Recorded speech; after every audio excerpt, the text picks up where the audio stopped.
Welcome to No Password Required, a monthly conversation that gives you an up-close and personal look at the world of cybersecurity. Hello and welcome to No Password Required, a podcast dedicated to exploring the minds and personalities that make up the field of cybersecurity. I'm your host, Ernie Ferresso, and with me as always is Jack Clabby. We also have Pablo Torres coming up to have some fun with his segment Positively Cyber. But first, we need to discuss who we have on the show. On the podcast today, we're going to chat with Melinda Lemke, the head of information security at King Spalding law firm. For the first time in her professional career, she says she feels like a big fish in a little pond. We'll talk about fishing a little bit later on. In her spare time, Melinda travels and serves as a mentor for young professionals, whom she advises to never wait for an opportunity to create them. Well, speaking of talking to a world traveler, Jack, how are you, sir? Ernie, I'm doing great. In fact, I've been thinking a lot about traveling lately because I'm not doing any of it. And I've been checking my various hotel point accounts. And going back and visiting my hotel point accounts, I realized that, they are really just username and password authentication. And I've been putting in, the various iterations of passwords that I've used over the years. And luckily, I have pretty good security. So I have not been reusing passwords, although the temptation was great. So I've been creating a lot of new passwords, thinking a lot about password management. And, passwords have been in the news a bit. There's been some sort of lighthearted takes on it as we all start, year-end planning and thinking about rolling into 2021 and updating our passwords in our personal lives. But there's been a fair amount of credential stuffing hacks in the news. So we'll talk about that a little bit. Many of our listeners are probably dealing with this to protect their own organizations, really. But, credential stuffing is, bad guys getting a hold of a list of compromised or otherwise visible username and password pairs, and then, pointing them and trying to attack them in a somewhat brute force manner. And it only really works because people reuse passwords among multiple sites. So, this is a conversation that I think, those who are in charge of security need to be having with their own password management for their employees, but also with their customers, right? If you have a website that faces the public, what are your password management policies? What are you doing to kind of look out for your credential management in your personal life? Do you share your passwords with people in your family, right? If something were to happen to you, would other people know how to get into your devices? How do you handle that? Well, that's interesting. That brings up an excellent scenario, and I think it also which plays well, certainly with some of the demographic in Florida. Not to take it down to a real somber note, but a couple of years ago, my father passed away, and he had several different whether bank accounts, even social media accounts. And my mother just asked me the other day, how do I get access to your father's accounts when I don't have I may know his user, but I don't know his password and I can't change it. And so interesting thing to think about is how are you going to do that when you talk about managing passwords? And I mean, that goes into, do you share your passwords, and what are the other, ups and downs? I've been married for a while now. I'm not going to say how long, because that could be a challenge, a knowledge-based authentication. He's always working. Challenge to me. Always working, that guy. But it's part of now legacy planning, right? If you go to prepare a will, prepare a trust document, the lawyer that you're sitting with may ask you that question. Are you going to have a social media directive, and are you going to list your passwords somewhere and keep them safe in a safe or something like that? I share my passwords with a handful of people for personal social media for that purposes, but they don't know it right now, right? It's in a way that will go to them if something were to happen to me. And there are a couple of strategies for that, but keep in mind for end-of-life planning is absolutely having a legacy and devisement for that. Same thing true for kids, right? If you're in a house with a bunch of kids, what is the policy going to be? If you get them a phone, do they share the password with you? And a lot of parents I know struggle with that. But speaking of school, sort of kids, right? There's been a lot going on in schools these days too. And, I've done a lot of work over the years in terms of ransomware and breaches that have impacted schools. And so I live a lot with this. But the Huntsville, Alabama, You read about this, Yeah. I think. So Huntsville, Alabama is obviously, it's Rocket City, USA, right? Yeah. So you have a sense that they have a heightened level of appreciation for things that are technological and science-oriented. And so there was a threat, a cyber threat against the system. I think not a lot of detail has been released about what it was. But in a digital environment or even an in-person environment that's highly connected, if there is a risk to student data, they pulled the big red plug and shut it down. I've been involved in a number of data breaches and incidents short of data breaches in public schools, and I wish they had a plug like that to pull. So I think, so kudos, we don't know all the details, but kudos to Huntsville for doing it and for having the sort of communication abilities to shut it down, to warn people not to log in. It looks as if they were managing that well. They got some flack, but really they should be getting the praises. Because, if you look at it, there's been a couple in recent school areas, school districts that are in the news. Here in Florida, it was earlier this year. Beautiful Miami-Dade County, everybody going online, and they nailed a kid. Decided he was going to, DDoS the school. So you had that, and then just recently in the news today, I guess it was I think it was up in Maryland, school district ransomware. They ended up paying. And I think that and we talked about this last time, was, the paying of the ransomware and such and moving forward. But a lot of it, I think Huntsville is an example of being proactive ahead of the thing. The folks up in Baltimore, what do you do, right? Here they're getting all this heat. I've got to keep these kids in school. I've got to keep moving through it. So what do you do? That's where you get into that, what we were talking about is what's the cost benefit? How do you want to play it? A lot of those remote learning, it ties back to what we were talking about for passwords too, is a lot of those remote learning systems are set up with passwords that are easy for kids to remember, right? Or with passwords that are based on, the kid's first name and then a number, kid's first name in the school year. And look, is it a rich environment for a hack? Probably not, right? If you get into someone's Google Classroom, there's really not a ton you can do except do his homework. And so you don't need the sort of sophisticated username and password and knowledge-based authentication that we probably use for more sophisticated companies. But it's still an issue. When Learn from Home first started, the questions that were coming in to the lawyers here were about, do I have enough of a license to use this product? And if I have a license to use the product, am I setting it up so it respects the children's privacy in a general sense? It wasn't about preparing for hacks, right? Because I think that the hack risk is relatively low level. That said, the ransomware is still a big bucket of it, because a lot of these still a big bucket of risk, because these schools are insured largely, right? They have the ability to pay ransomware. They probably don't have sophisticated backups. But I tell you, I'm looking forward to hearing what happened in Huntsville, because they clearly had an incident response plan. They appear to have had a good immediate communication strategy. They knew what to do and how to do it. Just the idea of getting a school district to make a public statement on something means something's going right on the organizational side of it. That's for sure. But in terms of revisiting, passwords for schools like that, there's no good solution for young children's passwords. I will not reveal what it was my son, who's 9, said to me the other day, but it was his idea for what would be an easy password, what would be easy for him to remember, which is very different from what's an effective password in your username and password login scenario. Well, and if we want to go down the easy to remember route, I believe it was NIST came out with some new guidance on passwords and using a passphrase. So you can maybe talk to your son about his favorite, I don't know, do the kids listen to watch Scooby-Doo anymore, or what, pick a Scooby-Doo line, hey Shaggy, where's the Scooby snack? And that could be his passphrase. I think we'll have to talk to Pablo Torres about this one, but, calling back to an earlier segment we did, I think I am Groot was for a while. That could be a very popular password for students of an elementary age.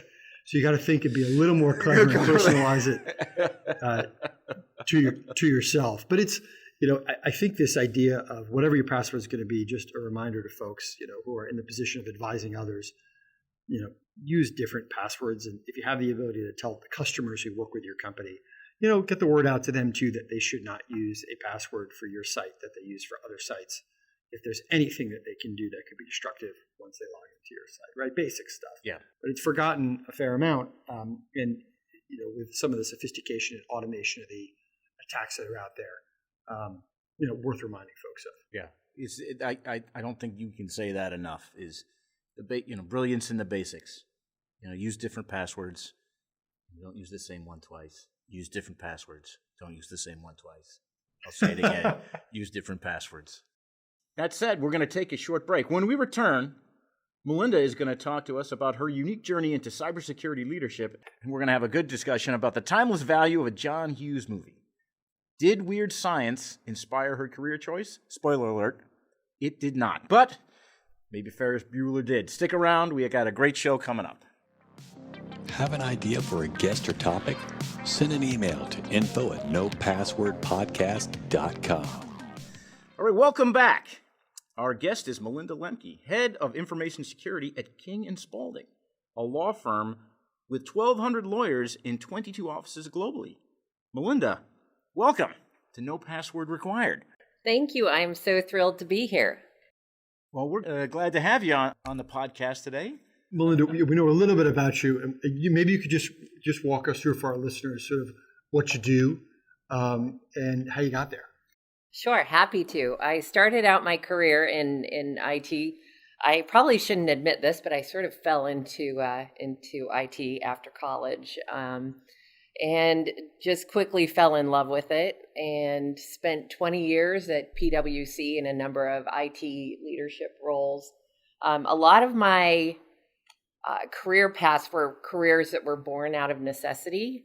So I would happen to be, well, now I'm dating myself, but during the .com era, for example, when we decided to insource web hosting, I said, I'll do that. Let's talk about it.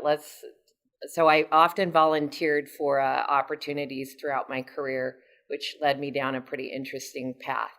I segued into cyber about 5 years ago at PwC, overseeing the largest rollout of CyberArk in the world for privileged access management.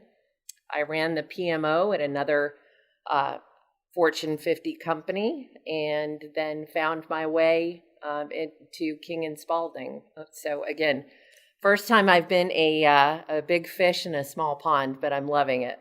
So in the past, you've spoken a little bit about mentoring and the passion you have for mentoring that next generation of cyber professionals. Where does that come from for you? That absolutely comes from the fact that I've had phenomenal mentors, and including the fact I'm working again for one of my mentors that I've known for over 20 years. So never burn a bridge, folks. Never burn a bridge. You never know who you might end up working with or for. So, and that's happened to me a number of times throughout my career. So because of the great mentorship I've had throughout my career and people unselfishly taking me under their wing, it's something that I've aspired to do based on a pay it forward kind of a basis. What's the best bit of guidance you've received from them?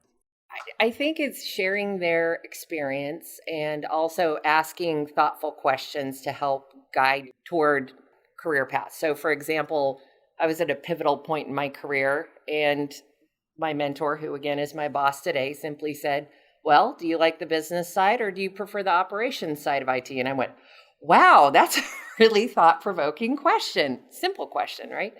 So I said, well, clearly I prefer business over operations. And that took me down a different path where I went more to the business side into marketing and sales and how IT enables the business. Mm-hmm. So that was a huge pivot in my career from IT service management and operations more into IT enablement and relationship management. How is it too for mentorship, right? There's that question of,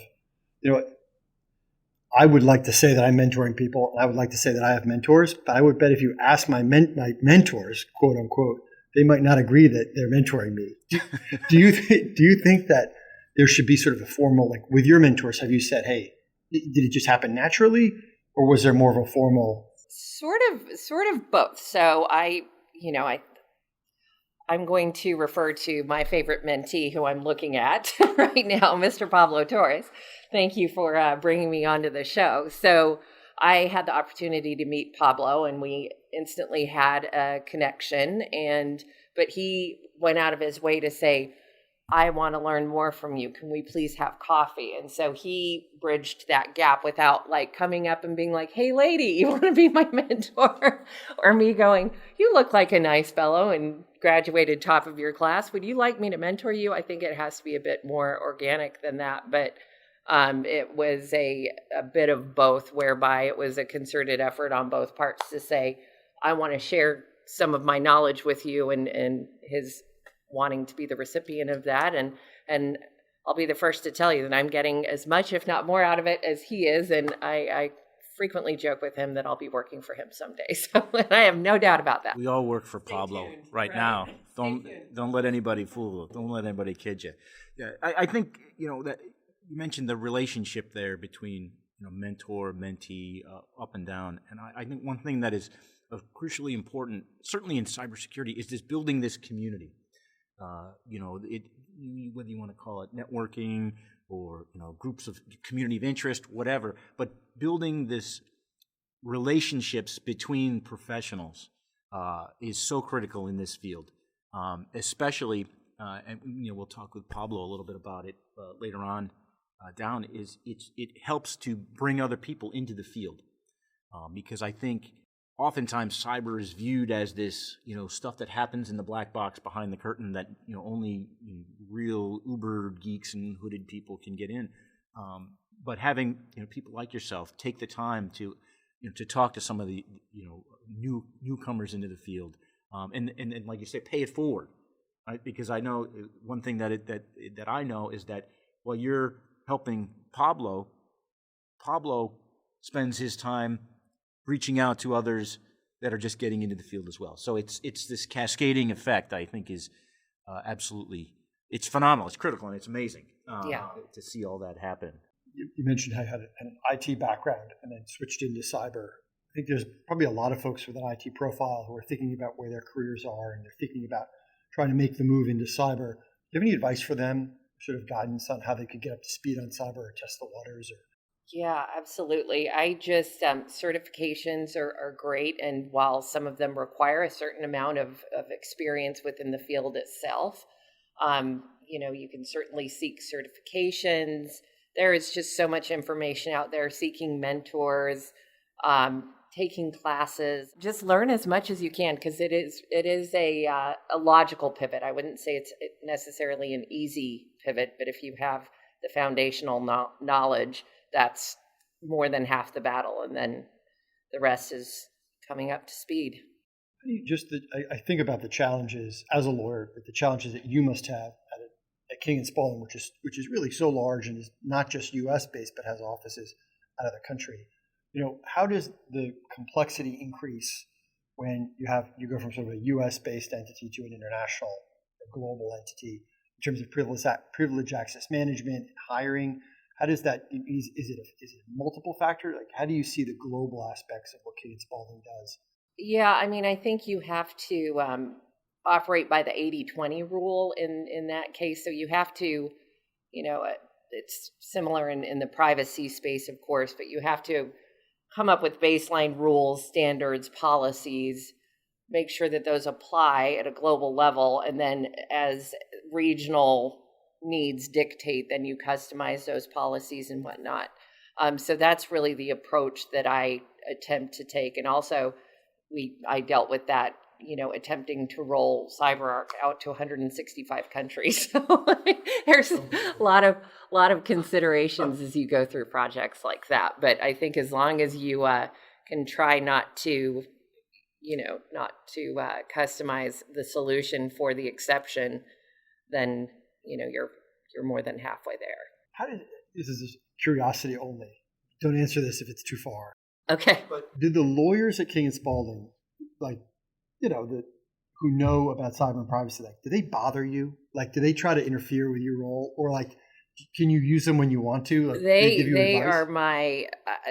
I actually get starstruck around some of our privacy and cyber attorneys. They've been the lead chair on some of the largest breaches in the world. And so I often look at them looking for what can they teach me if in their time. But they're quite accessible. And so we have a nice relationship. And works well.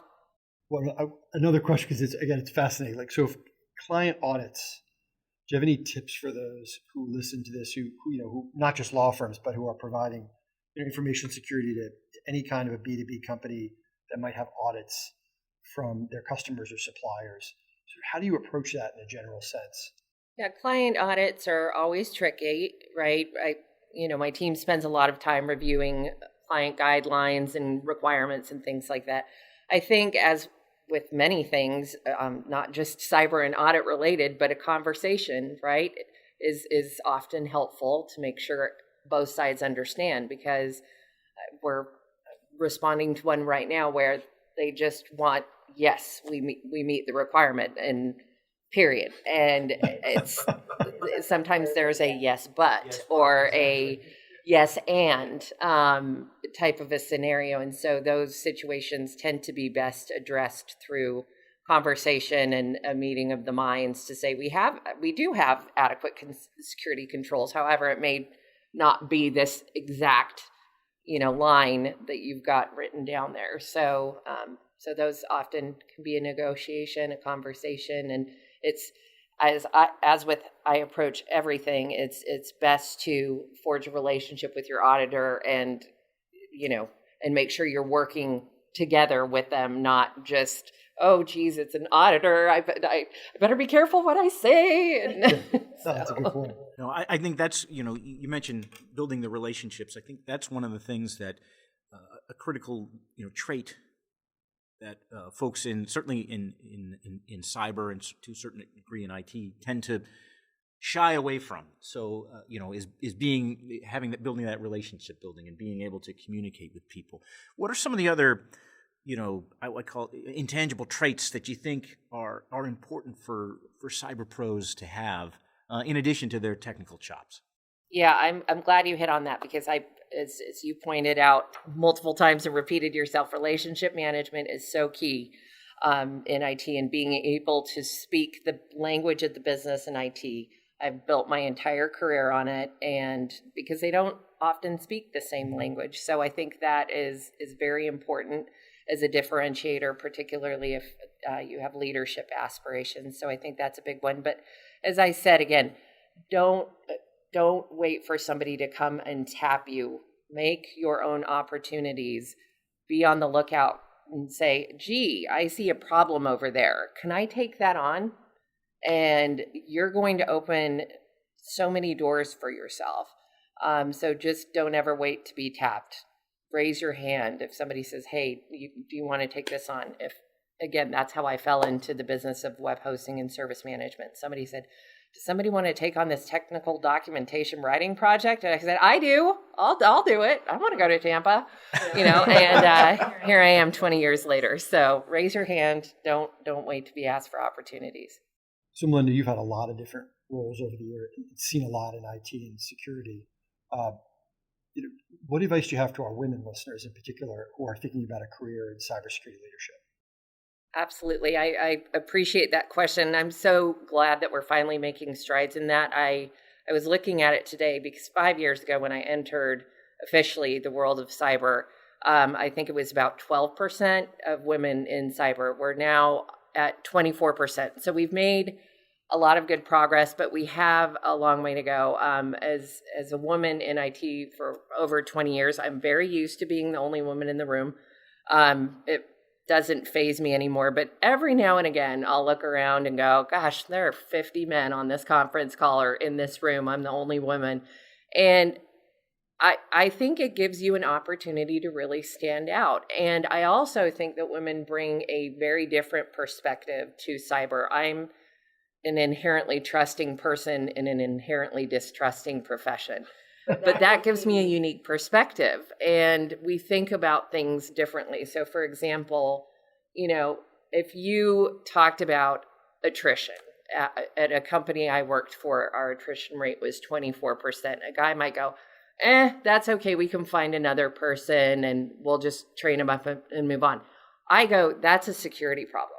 That's a security problem. If you have quarter turnover, that's a financial problem. So you're going to resonate with the COO when you talk about that. But if you present that as a security issue And therefore, you should develop empathy. You should want to retain people.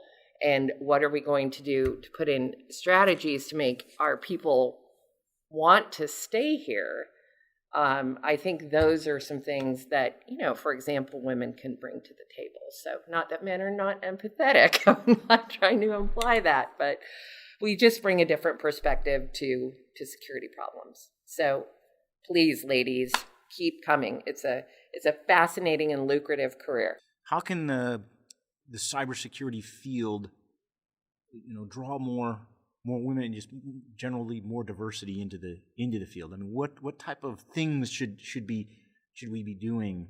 Not to keep beating the mentoring drum, but women need women supporters and male supporters. And for example, I worked with a great guy who said, I want to be part of your journey. I want to be part of your success story.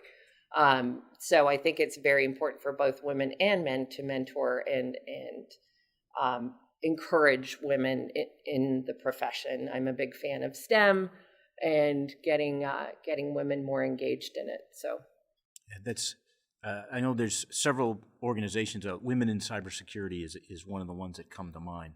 That's a good place for. Witty is great. Women in Technology, exactly. Yep. I think those are great organizations that people should be involved in and support.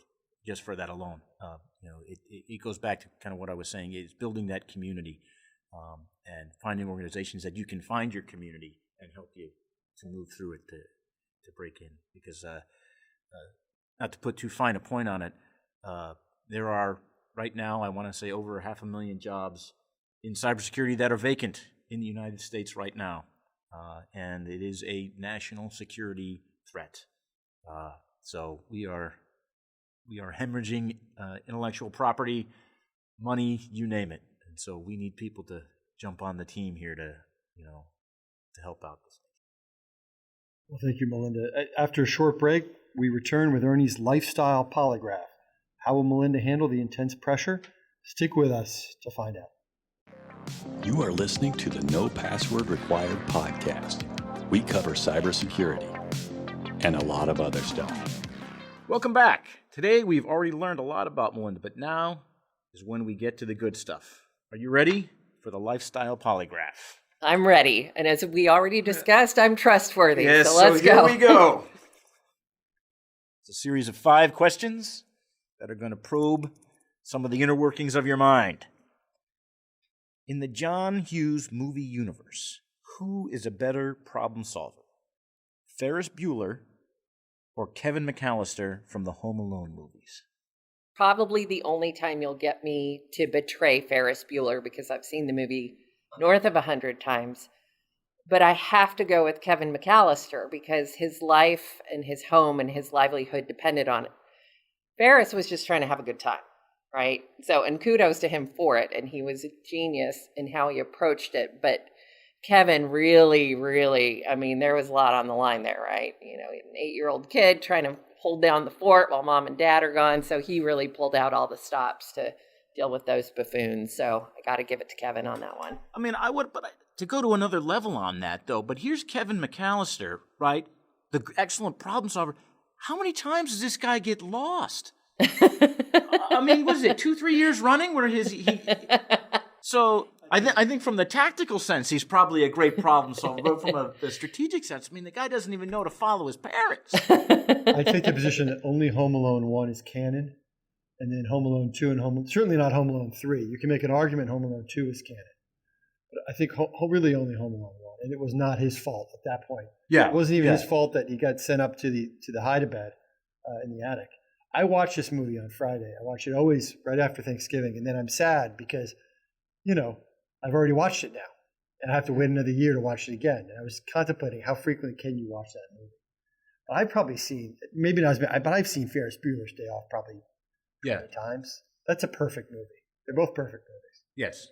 But Ferris Bueller thinks that if you run the car backwards, you're going to undo the environment. That's true. That's his one. That's his That fun. was not a stroke of genius. Maybe taking a lark on that. But he did successfully portray Abe Froman, the Sausage King of Chicago. I mean, I think from a cyber, I mean, if we're talking from a penetration tester, I mean, here's that's like a whaling attack right there. Ooh, yeah, Right? I'm Abe Froman. I'm going to need that table. You got rid You of it. are the Sausage King of Chicago. Okay. No challenge response back then. That's right. Exactly. Number 2. What is more important component of a perfect meal?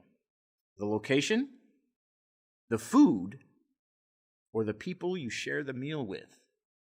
You're going to have to go with the people you share the meal with, unless those people suck, in which case it's going to be the food or the location. Right? Yeah, well, that I makes mean, sense. if you're with Yeah. great company, that's Right. always going to trump anything. Yeah. But if you're with bad company, then wow, when's that pasta dish coming? Or look at the is it beautiful flowers. Is it time for right? the dessert yet? Really? It's not? We just skip to it? Food eaten outside improves the quality of the food. I think that's generally true, right? And you can have a bad meal. I guess you could have, if you go to the best restaurant with someone who annoys you, the food doesn't taste good. Doesn't Right. matter. Yeah. I think that's it. Yeah. I like that. The culinary experience is about all three: the ambiance, the food, and the people. I think you're right. I mean, I talk It's about like a multi-layered defense, right? See, You have to exactly. have all three. Exactly. You can, and they all at different times they move in and out of Right. importance as you adjust to your circumstance. Yeah, I was often asked, like, hey, when's your best cup of coffee? People say, you're expecting, it's a latte, whatever, blah, blah, blah, with some sort of fruity thing and maybe an umbrella in it. I don't know why you put an umbrella in coffee. But in actuality, the best cup of coffee I ever had was out in the, being the former Marine, was out in the field. We were just coming in, and it was the worst night in the world. I mean, not because of death and destruction, but just it was cold and miserable, and you were soaked to the bone, you were tired, and we had coffee. And it was just plain old, U.S. Marine Corps black coffee in a tin cup. And that was just the best. like Jimmy Buffett's cheeseburger. That's right. Right. It was the best cup of coffee. Oh, but yes. So there you go. It's a combination of all things involved. All right. So here we are. Question number 3: better use of alone time. We got 2 scenarios: hiking and learning something about the world, or kayaking and learning something about yourself. I'm always going to want to learn about the world over myself. I'm fairly self-aware, but I'm also, as we discussed, very much a world traveler, and so I always want to know more about the world. I once hiked Table Mountain in Cape Town, South Africa, in flip-flops. Really? And what I learned from that experience is don't go hiking in flip-flops. But that aside, I didn't really think it was going to be that steep. I thought it was more of a leisurely stroll, and next thing I'm hiking up Table Mountain. Mountain, though. Well, fact. But, It's also called a table. Tables Yeah, are that's small, exactly right? right. Most That's tables. true. It see how you sounded could flat. It could go either way. It could go either way. So always going to err on the side of learning something about the world. So say kayaking is the sort of thing that looks fun until you're in the kayak, and then you're like, I have to push to go anywhere. It's a lot more work than I think the average non-kayaker would believe kayaking is.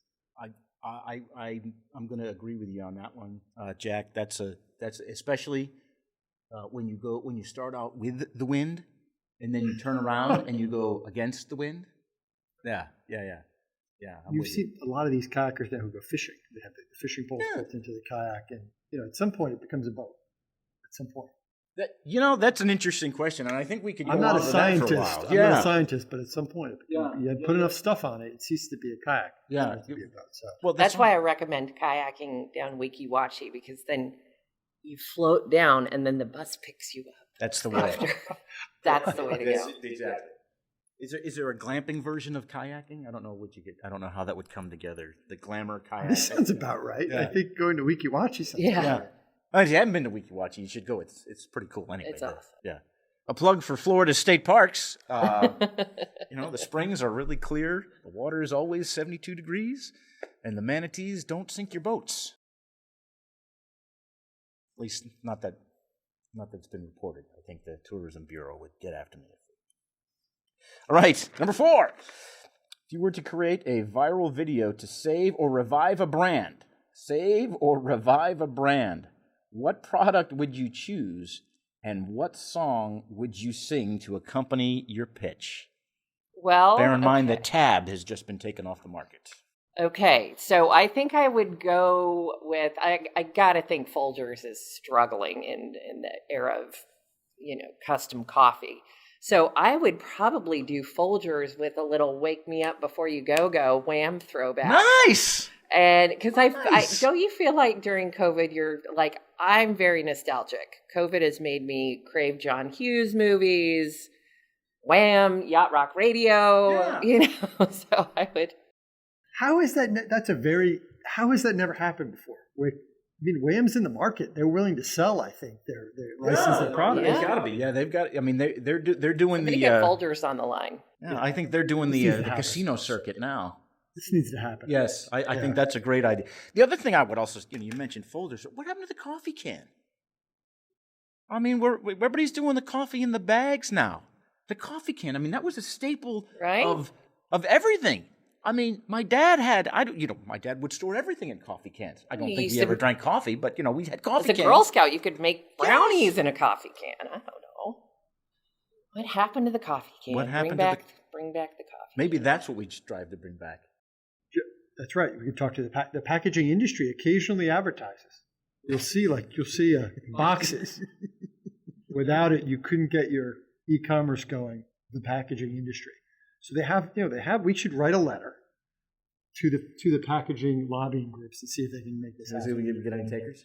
I have coffee cans probably that are 15 years old that are still holding nails. Yes. Right? Yes. Well, and what's more secure to store your life savings in than a coffee can in the cabinet? I mean, that's for generations of Americans. That was the bank. Pablo will never know the struggle. The struggle was real, man. I thought it was an empty Lucky Charms box. We were supposed to use. Maybe that was the next generation after that. Well, that's a topic for another day. Is what's with the changing of the Lucky Charms? I mean, there's all kinds of things. I mean, I know they're magically delicious and such, but sticking to a music theme, your positive feelings toward yacht rock are well documented, based on your passion for the genre. Who is the greatest yacht rock band of all time? Again, a very, very difficult question. I think I'm going to have to go with Air Supply on this. I mean, they're just nail the cheesy ballad. I think the only way you can feel good about Air Supply is if you've just gone through a breakup, in which case you're probably going to want to poke your eye out with a spoon. So don't listen to Air Supply if you've just gone through a breakup. But now, I was already told that I was not allowed to answer Michael McDonald because we're talking about a band versus an artist, but Michael McDonald is clearly the king. He was part of the Doobie Brothers, of course, exactly. But I mean... I thought he's got to have done some solo work, didn't he? Oh, yeah. Yeah, of course he did. Yeah, so I mean, I guess we could say the Doobies since he was part of that. Yeah. But that's a toss-up. It's all good. That's why I listen to it every morning when I get ready to do my cybersecurity job. Just clean. Puts me in a calm state of mind. Well-produced music, solid musicians, clean sounds. I think does Hall & Oates, do they count as yacht rock? They got to. Yeah. They're They right got to in be in hardcore. there. Yeah. There's a show. You're a rich girl.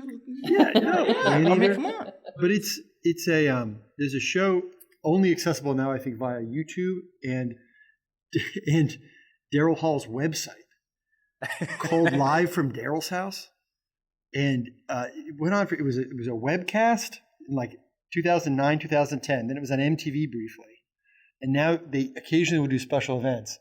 But it's basically it's Daryl Hall playing guitar in a gorgeous sort of really big sound space, highlighting a musician like Kenny Loggins would come, right? Like, How have I not seen Oh, this? it's- Tell me Yes, more. yes. It is tremendous. And if anyone who's listening to this has the power to get this going again, I think the last episode was like in 2017 or so, but Live from Daryl's House. Live. from Tremendous. Daryl's And you House. get an appreciation for just how good these musicians are. I'm going to Unbelievable. check that out. Daryl Hall is very serious about his sound. I saw him throw a full-on on-stage tantrum at Tropicana when he was performing after a game because of the acoustics. They're just terrible there. It's that kind of, but that's the kind of professionalism we want from our artists. Yeah. Purists. Yeah, Picasso's not going to paint on a wall, right? He's not a Banksy, right? I want the best canvas there is. But live from Dale's house, absolutely worth it. I got to tell you, this is just remarkable. I mean, we covered a lot of ground, and I think I have to, what about Toto? Did they fit into that market? I mean, we're talking about yachts. How did I not come up with Toto? I mean, our supply. Nope. Really? It's Toto. Yeah, it's because Toto. they got to bless some rains, right? Right? Man, I'm disappointed in myself now. Honestly, Toto is my favorite. Well, you can throw them back in the in the mix. You put them on heavy rotation tomorrow morning. Yeah. I mean, Africa's. I will bless the rains in Africa. That's right. As I stopped an old man along the way. That's a song you can put on for any audience, pretty much any time, and it does exactly what you want it to do. I mean, there's no one who's like, turn this off. Mm-hmm. No, everyone will. You'll get through a crowd, right? There's a handful of songs that are just like that. But absolutely, and they're probably, you would be. I think Toto is probably about 24 songs deeper than you think they are. Oh yeah, you probably name a couple songs. Yeah. But if you start playing, it's like the Doobie Brothers. Like it's a handful out. Then you start playing more. You think that's them, and you kind of get surprised about how deep they are. We've got to do some work on that, just to get the word out about people. But Weezer did a fair amount for what they could do by covering Africa. I think there's more that can be done from the general yacht rock. It's still happening now. There's more we can do to get the word out about how good it is. Well, Melinda, thank you very much for joining us. Is there anything else you'd like to talk about or highlight? I think we've covered a lot of ground here today. So, I think we've covered it all. Excellent. Coming up next is Positively Cyber with Pablo Torres. And Pablo Torres is going to share his take on John Wick and his potential as a hyper-aggressive penetration tester. Will this renegade who is trying to leave his checkered past behind be able to work within the law and be part of a team? Let's find out. There's a place for everyone in the world of cybersecurity, and Pablo Torres plans to prove it. Welcome to Positively Cyber. All right, welcome back. Pablo, before you jump into Positively Cyber, I heard you did some mentoring recently. Can you tell me a little bit about that, sir? It was a fascinating experience. It was an opportunity to give back to the community, to give back to a younger generation. And I think that's been the theme throughout this podcast. We've been really geared towards, with this initiative with Cyber Florida, of providing an opportunity, an avenue for children to go ahead and assimilate into technology, to assimilate into cybersecurity.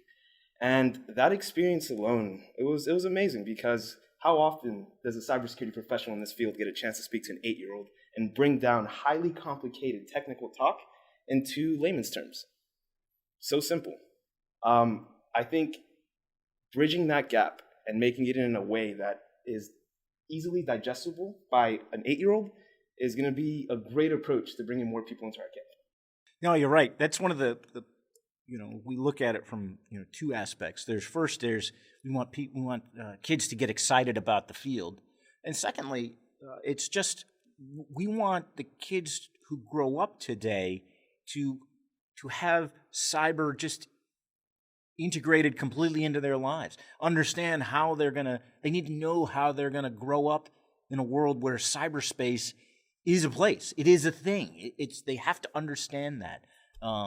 Just my personal soapbox is it's that, when I was a kid going through school, you learned about the water cycle. You learned about, how the world works. But nowadays we're not teaching kids how cyberspace works, how the internet works. That's not part of the ingrained curriculum. So I think it's important, and good for you for going out and doing that thing, because you have to, the sooner we can engage kids, the better. The more they can understand, how they can, take care of themselves. Because at the end of the day, don't let the gray hairs fool you. I'm really old, and I'm going to be in the home, and somebody's going to have to look after me. And so it's that 8-year-old kid one day is going to be taking care of me. Very spot on, Ernie. And I think it's especially important now, given the circumstances that we're living in as a society, to instill some small glimmer of hope within a generation that's growing up within a pandemic. So what can we provide them? Hope, an opportunity, someone to lend an ear. And I feel like that's going to go miles. And with that said, that is truly positive. And so that segues nicely into Positively Cyber with Pablo Torres. Pablo Torres, go ahead, sir. Welcome to Positively Cyber. I'm your host, Pablo Torres. On every episode, we are going to venture into the realm of our lion-hearted Hollywood guardians whom triumph over villainy and foes. We are going to decide if they possess the grit and tenacity to contribute as an exceptional cybersecurity professional. If our hunch is right, we will also identify which position would best complement their abilities. Full disclosure, I believe that there is a place for everyone in the cyber field, and this episode's subject may be headed straight to the top of the organization. Without further ado, today we are going to be exploring Keanu Reeves' character John Wick, also known as Baby Yaga, aka the Boogeyman. Mr. Wick is no angel. In the movie, they highlight him to have a reputation as a famed assassin of near mythical repute. It is important that I emphasize that he is not perfect, nor will anyone ever will be, as long as we have the notion of humanistic psychology. His past may be a tad bit sketchy. However, it's not too much of a concern for me. I believe it is never too late to put on a white hat for the overall enhancement of our society and the online mediums that we use to transcend borders. This guy, let me tell you about this guy. This guy is a persistent problem solver that has demonstrated time and time again an uncanny ability to adapt. To say that John Wick is on the introverted side would be like saying he kinda liked this puppy. Seriously, he only said 511 words total in Chapter 1. Not surprisingly, the Boogeyman is someone that greatly values his privacy. He definitely has a serious nature, suggesting he is high in conscientiousness, and particularly highly disciplined. He is also likely to be high in orderliness, perhaps leading to be somewhat obsessive-compulsive. I say this because of his affinity for order and symmetry. This obsessive compulsiveness and seeking out of perfection will reflect in his training. This is why he's so effective as an assassin, and more importantly, why he is such a great candidate to be an effective cybersecurity professional. With this being said, his intentions originate from a righteous place, one of protecting the weak and doing right against those who intend to do bad. We cannot forego the reality of John Wick's nature. They do call him the Boogeyman for Pete's sake. He certainly has a shadow side or a dark side. He has a monster within him. However, due to his high sense and morality, the monster is controlled. John Wick is also a nonconformist, not a herd member. He does not want what most people do. He is not motivated by the need for status or impulsive pleasures like the majority. His strong, introverted, private side causes him to seek and appreciate the simple things in life.